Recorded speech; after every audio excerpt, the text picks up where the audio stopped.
What if I told you the next global power shift is not happening in Washington, not in Beijing, not in Moscow, but across the vast landscapes of Africa? And one of the fastest rising nations quietly expanding its footprint there is India. While the world talks about US-China rivalry, a new story is unfolding, a story of minerals, markets, and maritime strategy. And Africa is at the centre of it all.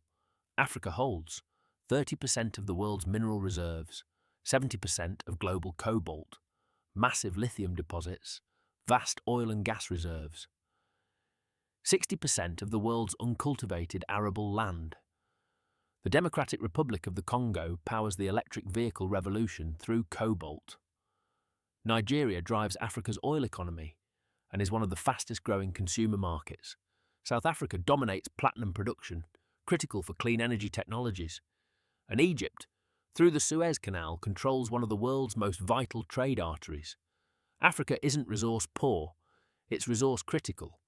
Here's where things get interesting. India is not approaching Africa like a superpower trying to dominate. It's positioning itself as a partner.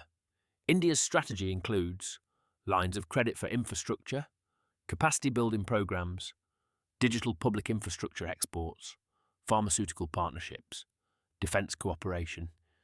India hosts the India-Africa Forum Summit and works closely with the African Union.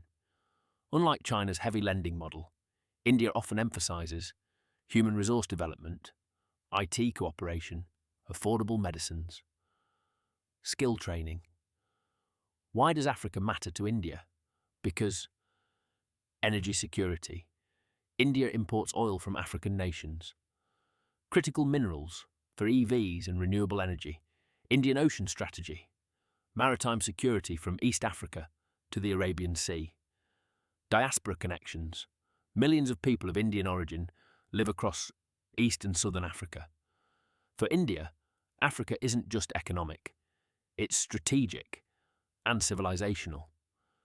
For India, securing sea lanes means protecting energy imports, countering Chinese naval expansion, expanding influence in the global south. Ports in East Africa are no longer just commercial assets, they're geopolitical chess pieces. By 2050, 1 in 4 people on Earth will be African. While Europe ages, while China's population declines, Africa grows younger. A booming workforce, expanding consumer demand, massive urbanisation. For India as another young nation, this creates natural economic synergy. The 19th century saw the scramble for Africa. Today's scramble is economic. Lithium for EVs, cobalt for batteries, gas for Europe, markets for global companies. But this time, African nations have leverage. They negotiate. They diversify partners.